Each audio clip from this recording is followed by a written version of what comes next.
Hey, yo, the streets don't forget nothing. Let's break this down the wise way. Who is the person that was captured on the video recording shooting Charles McCormick?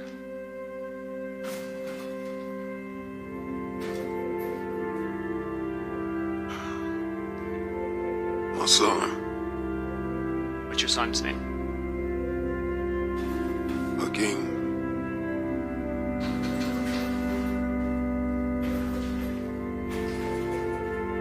Mr. Robinson, do you see your son Hakeem Robinson in the courtroom here today? Yes. Can you tell us where he's seated and what he is wearing? He's seated between these two lawyers right there with a beige suit on. The record reflect the witnesses identified Mr. Hakeem Robinson. Okay, the record shall so reflect. And do you also see Leroy Whitaker in the courtroom here today? Yes. Can you tell us where he's seated and what he's wearing? He's wearing a gray suit, sitting right next to his lawyer. Is that which table? Front table. The record reflect.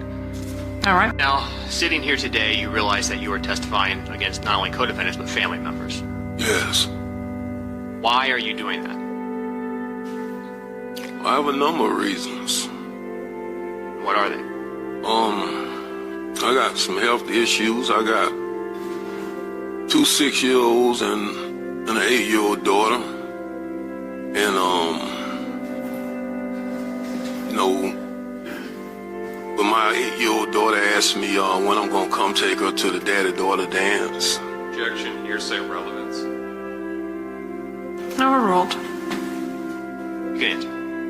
When she asked me over each year when I'm gonna come take her there, and I keep letting her down. Then my 6-year-old son, when he asked me if I'm gonna come to his football games, come take him fishing. My other 6-year-old, he asked me, when I'm gonna come see him, when he begging me, please come see me, daddy. He wanna teach me how to play the game, but he don't know where I'm at. You know, things like that. My health issues. What health issues do you have? I have diabetic. I'm diabetic. I'm on high blood pressure. I suffer from congestive heart failure. I just found out June 25th that my kidneys is failing rapidly. Has helmet for him to wear? Yes, sir. Have you ever seen him wear the hoodie with it pulled up over his dreads? Yes, sir. And did that look similar to what was captured in the dash cam video of the murder? Yes, sir.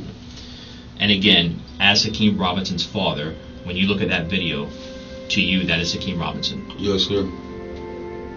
When you watched that video, was there anything about the clothing that also stood out? No, it was the shoes, though. And what was familiar about the shoes? I hadn't seen the gray and white Jordans before. On who? On Hakeem. Okay, so you've seen Hakeem Robinson with shoes that appeared to you to be the same as what the shooter was wearing? Yes, sir. Anything about the firearm look familiar to you? Yeah, it looked like I seen on the video before.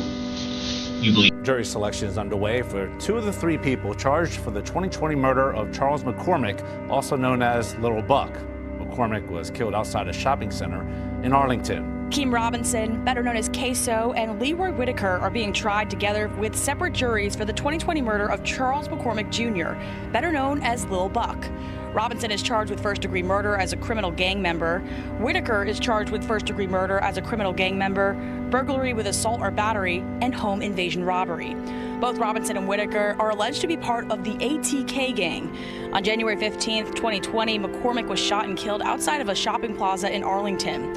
Investigators say Robinson, Whitaker, and Dominique Barner followed McCormick from his house to the shopping plaza with the intent to kill him. Officials say Robinson killed McCormick because he made a rap song that dissed the late rapper Willie Addison, better known as Big Goon. Robinson, Whitaker, and Barner drove away and were chased by JSO until they crashed. Whitaker and Barner ran into a woman's house and allegedly held her hostage for an hour until they were picked up by Robinson's dad, Abdul Robinson Sr. Police say security video shows Abdul Robinson Sr. escape after the killing. Barner took a plea deal, and Abdul Robinson Sr. is charged with accessory after the fact. Action News Jax showed you the moment Abdul Robinson Sr. blamed his son Hakeem for killing McCormick. Now, when you watched that video of the murder of Charles McCormick, did you recognize the shooter? Yes, sir. Who was the shooter in that video? Hakeem Robinson. Your son, Hakeem Robinson. Yes, sir. You know, I've been around these streets long enough to see bloodshed, betrayal, and broken promises. But I never thought I'd witness a son being handed over by his own father in a courtroom. Back when I was a young buck, family meant everything. We protected each other, even when the world turned its back. We didn't snitch on our own kin. But look at this modern tragedy. A man who taught his boy how to hustle, how to survive, now pointing a trembling finger at that same young man and saying, "That's him." He pulled the trigger, all those lessons, gone in a single moment of desperation. I can't help but wonder what desperation drove him to that microphone. Fear of dying without seeing his grandbabies? Shame? Or was it some twisted belief that the law would offer mercy if he flung his son under the bus first? And son, young Ksoo, you chased street fame, but fame ain't loyalty. In those drill beats, you thought you had thick skin, you thought you were untouchable. But even the hardest armor can't protect you from the dagger of a father's betrayal. That image of his dad, eyes red, chest heaving, trying to swallow back tears while naming his own flesh and blood as a murderer. That's the real weapon here. It's a blade coated in heartbreak. Now the world's watching, the jury's watching, the streets are watching, and they'll remember who stood by you, and who stood you up to save his own skin. You can survive a bullet wound or a prison sentence, but you can't survive the silence when the only man you trusted whispers your guilt into a microphone. So to everyone out there, take heed. Loyalty runs deeper than blood alone. If blood dries faster than trust, you're already sinking. And to Ksoo, if these words find you behind steel and stone, the streets may forgive time, but they never forget who betrayed who. And that memory lasts longer than any sentence. Ksoo thinks that's family loyalty? The streets ain't forget, where family stops and justice begins. Streets ain't forget.